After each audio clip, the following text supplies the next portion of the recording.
साथियों, हमारे संविदा कर्मी से जुड़ी हुई 3 महत्वपूर्ण खबर जो है वो निकल करके सामने आ गई।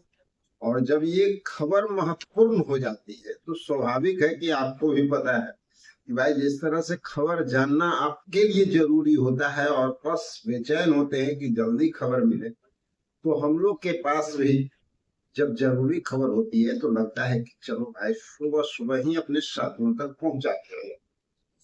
इसी कारण से आज सुबह सुबह ये खबर आपको मिल रहा है, क्योंकि खबर काफी अब गर्मा चुका है और संविदा कर्मियों के हित में भी काफी सारे खबर है, बहुत महत्वपूर्ण खबर है। तो चलिए अब बात शुरू करते हैं। संविदा कर्मियों को नियमितीकरण, ये प्रमुख मुद्दा इस वीडियो का होने जा रहा है। बहुत सारे साथियों के लिए अच्छी खबर भी है और बहुत सारे साथियों के लिए थोड़ा टेंशन देने वाला भी खबर।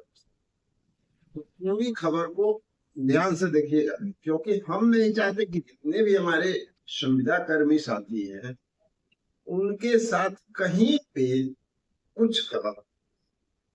सब लोगों को समान काम समान वेतन मिलना चाहिए, क्योंकि मेहनत सब लोग करते हैं।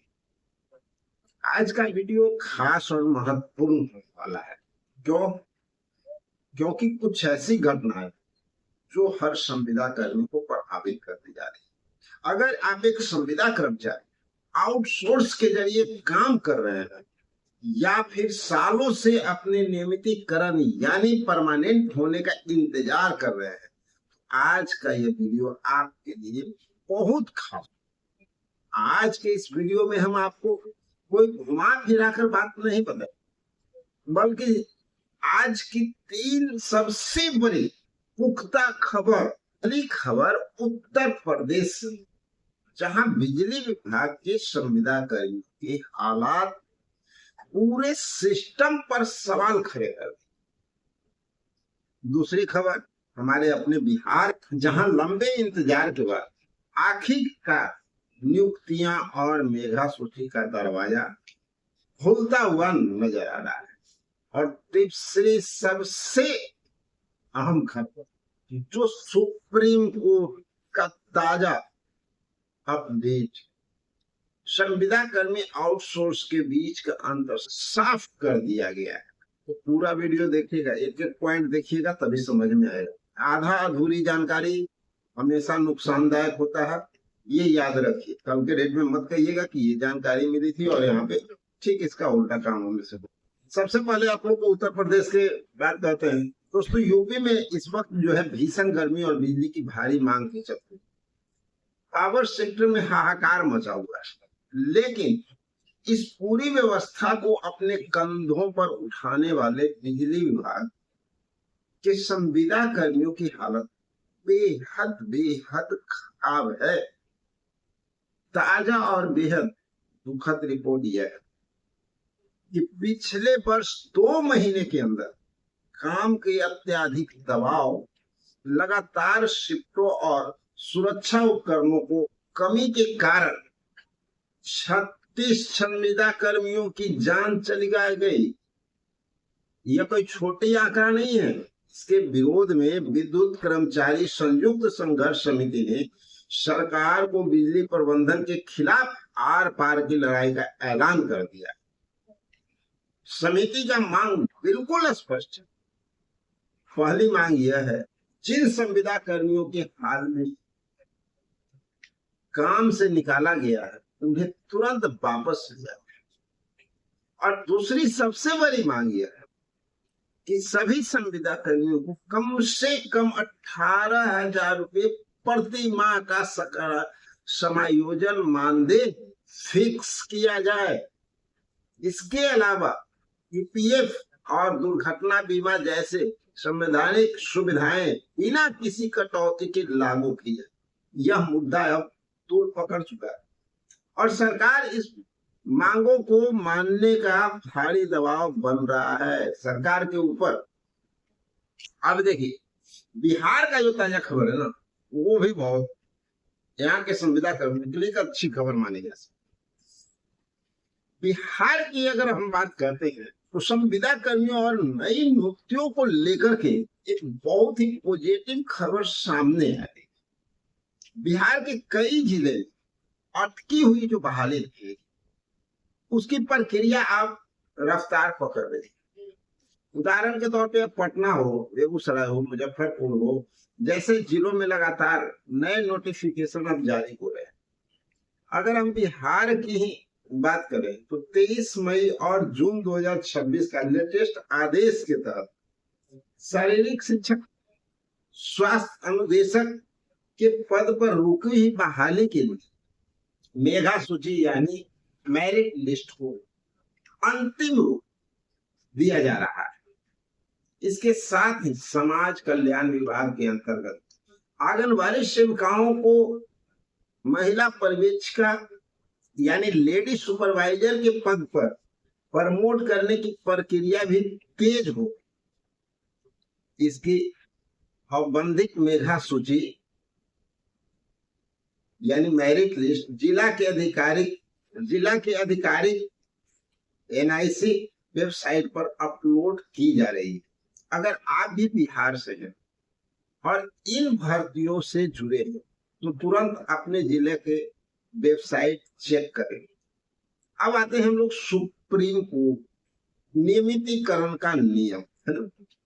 एक बहुत सख्त जानकारी निकल के सामने आ रही हमारे संविदा कर्मियों के।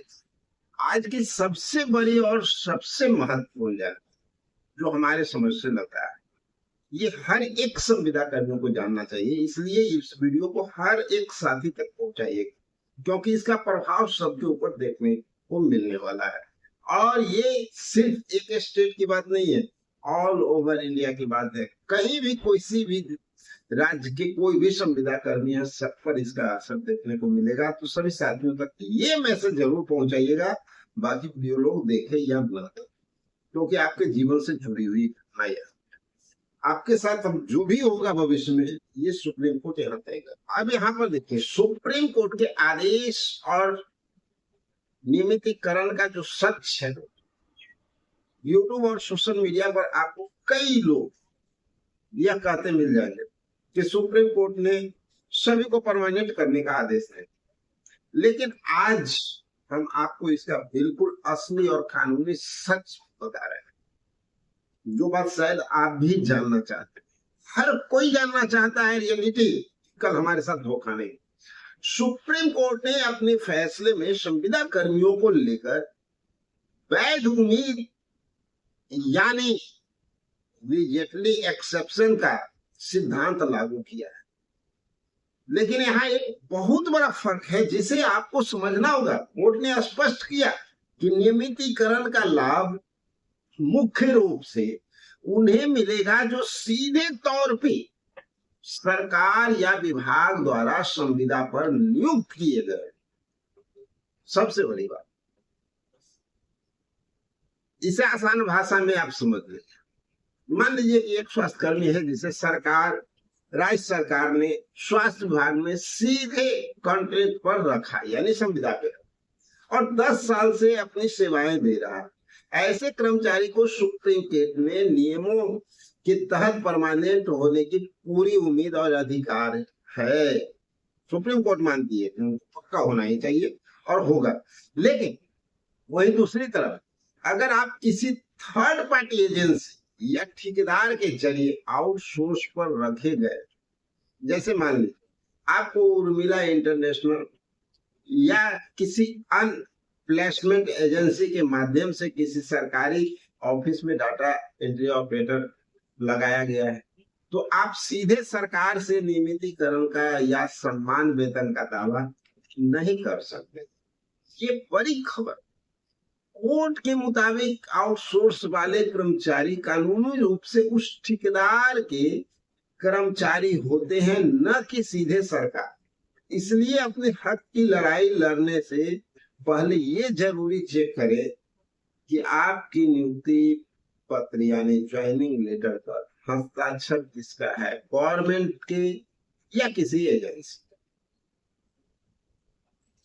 तो दोस्तों ये भी आज भी दिन सबसे बड़ी और सच्ची खबर उत्तर प्रदेश के न्याय की लड़ाई चल रही है बिहार में, नियुक्ति के रास्ते खुल रहे हैं, सुप्रीम कोर्ट के अधिकारों की तस्वीर साफ हो रही है। अब आप किस राज्य से हैं ये भी बताइएगा, और आप अपने विभाग से संविदा कर्मियों को लेकर अभी क्या स्थिति चल रही है मुझे जानकारी दी। मैं आपके कमेंट पढ़ता हूँ और उन्हीं के आधार पर आगे की जानकारी लेकर के भी आप लोग के बीच आऊँ। अगर आपको आज का वीडियो अच्छा लग रहा है, वीडियो को एक लाइक जरूर करें। मिलते हैं अगले वीडियो में, तब तक के लिए जय हिंद।